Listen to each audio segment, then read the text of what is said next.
كلمة فلانية أخاف أن يقول عنه كذا، يمكن يكره أو ما يكره، اتركه. بعض الناس ماذا يقول؟ يتكلم عن الناس بغيبته، ثم يقول يا أخي لا تغتاب. قال لا، صحيح الكلام، أنا ما أجب شيء، هو وهو كذلك فعلا، هو بخيل، هو في هذا المسكين يشهد على نفسه أنه إيش؟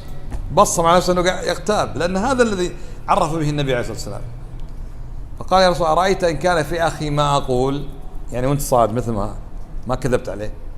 قال إن كان في ما تقول فقد اغتبته.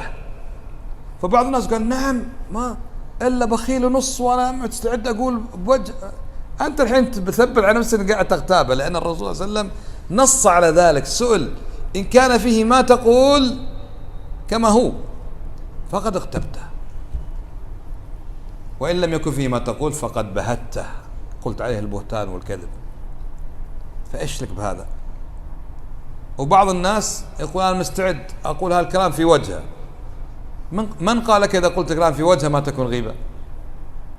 يعني كونك أنت قادر أنك تواجه بهذا الكلام، هذا لا يعني أنها ليس بغيبة.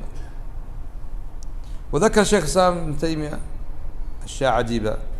قال من الناس من يقدم بين يدي غيبته لأخيه الدعاء، يدعو له بعدين اغتابه، يقول الله يغفر له، الله يستر عليه، الله يغفر له، الله يستر عليه، ثم يغتابه.